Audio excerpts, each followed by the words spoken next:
situação assim, de crescimento, melhorando o equipamento, tudo, né? Tá bacana. Aí a gente... Boa noite, senhores. Iniciamos a nossa web para o evento 818124, na UC de Fundamentos de Usinagem. Então, pessoal, seguindo aqui, nós temos hoje o nosso assunto sobre a fresadora, né? Então, aqui, lembrando a diferenciação, né? Torneamento, peça rotaciona, ferramenta parada. Fresa, peça parada, ferramenta rotaciona. Indicação do torno, peças cilíndricas. Indicação da fresa, peças prismáticas. Certo?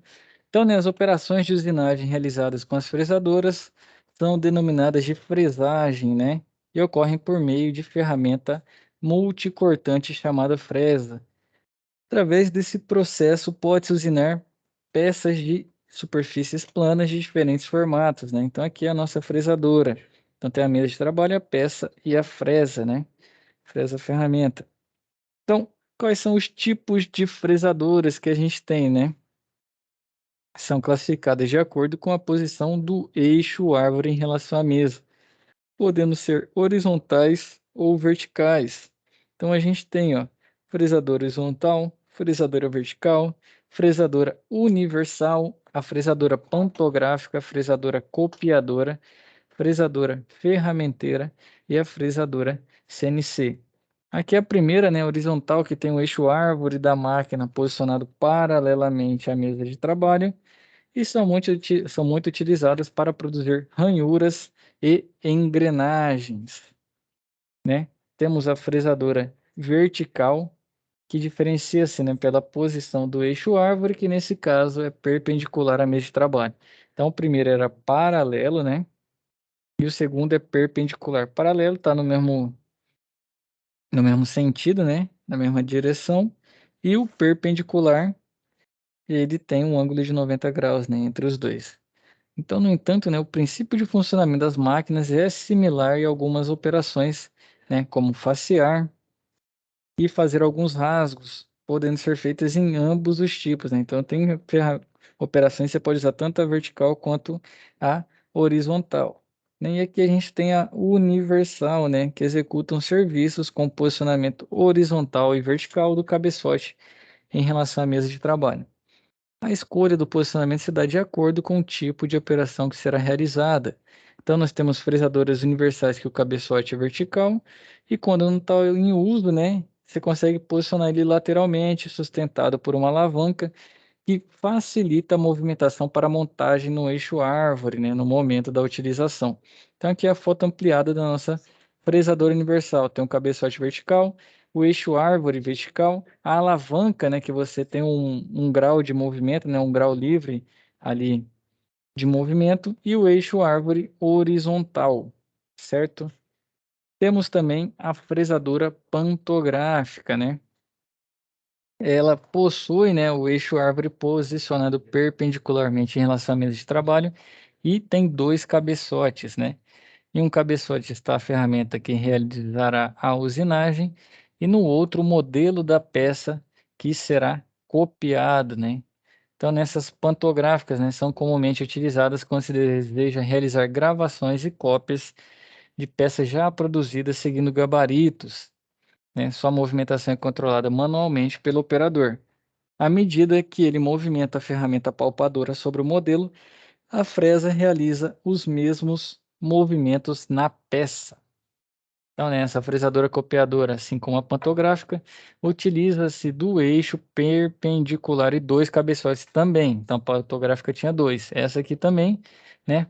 Para a realização da fresagem. A diferença é que aqui ela tem para dois cabeçotes para realização. Ó. Em um cabeçote é fixada a ferramenta e no outro o relógio apalpador. Lembram-se lá das primeiras webs que a gente falou lá em Fundamentos Mecânicos? Tinha um relógio comparador, então ele tem aquela haste para apalpar, né? Que seria tocar e realmente posicionar o quanto, né? Ele tinha o desvio ali, variação no caso de altura. Então essa mesma ferramenta aqui vai variar essa mesma ferramenta vai variar, né, o nosso cabeçote, que tem a ferramenta que vai realizar o trabalho. Então, justamente para copiar de forma igual, né? Então, todas as revoluções, rebaixas, né, sobressaltos, esse relógio que vai dar essas dimensões, né, e esses formatos para o cabeçote que tem a ferramenta realizar o desbaste ali, né, o processo de usinagem. Então, o que diferencia da pantográfica, né? Aqui a movimentação é controlada manualmente pelo operador, assim como na outra, e aqui seria seguindo gabaritos, né? Nessa pantográfica. Aqui é o cabeçote, tem a ferramenta, e no outro, né? O modelo da peça que será copiada, e aqui tem a própria peça, né? Para você já fazendo, que é o cabeçote com o palpador, vai fazendo o toque nela, para dar essa diferenciação de posição.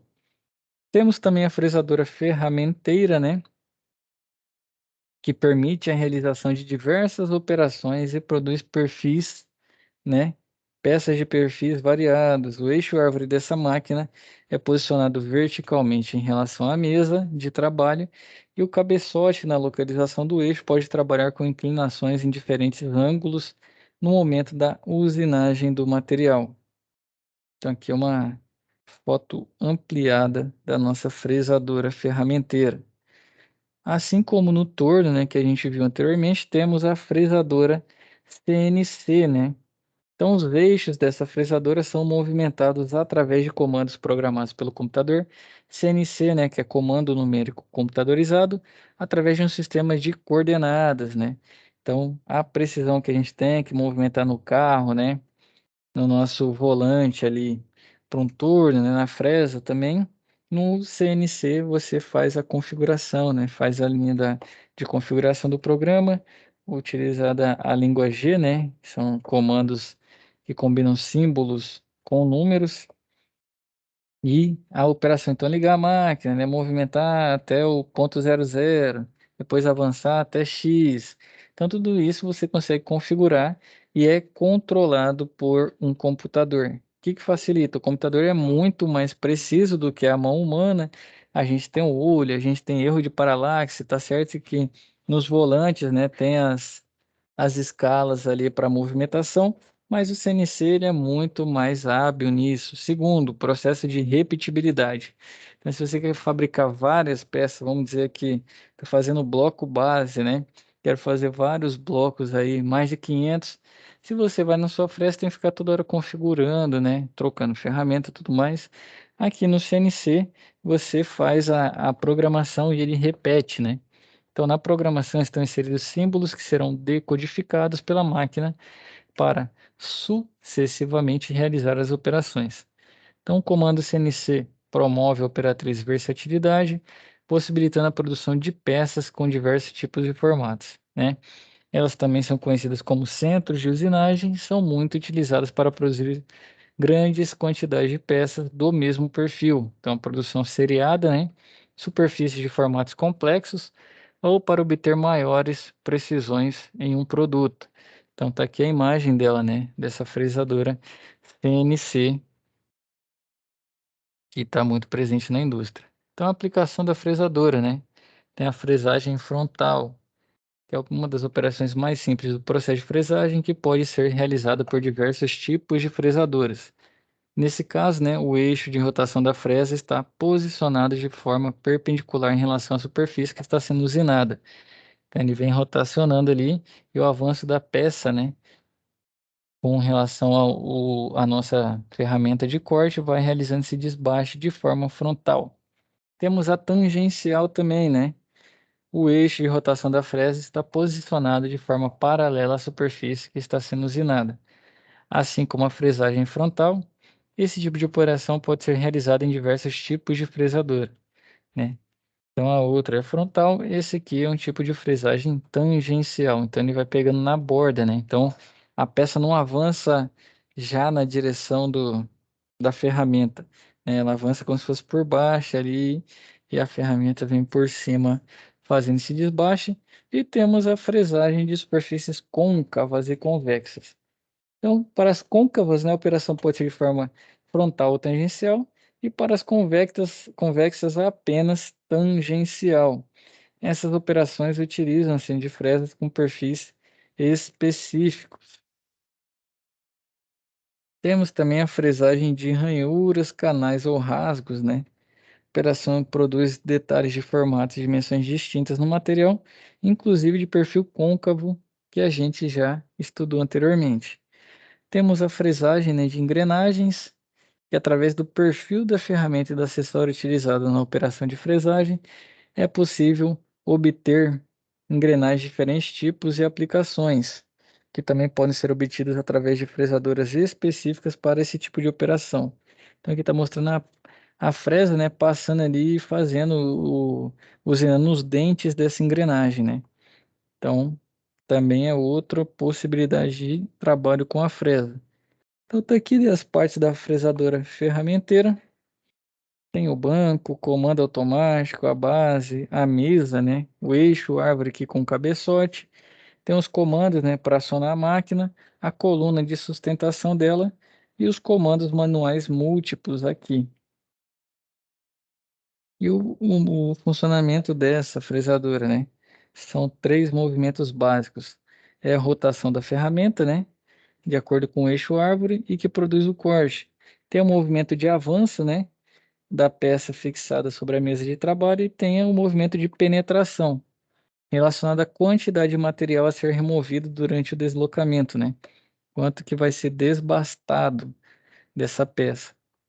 Então aqui, né, a figura traz o que? O movimento da fresa sobre o material, podendo acontecer de forma concordante ou discordante.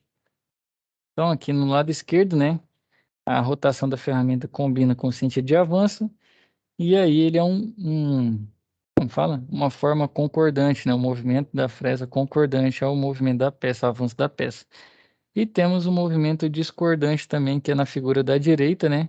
Que o movimento de rotação da ferramenta é contrário ao sentido de avanço da peça. Quais são as recomendações que a gente tem, né? Para o uso da fresadora?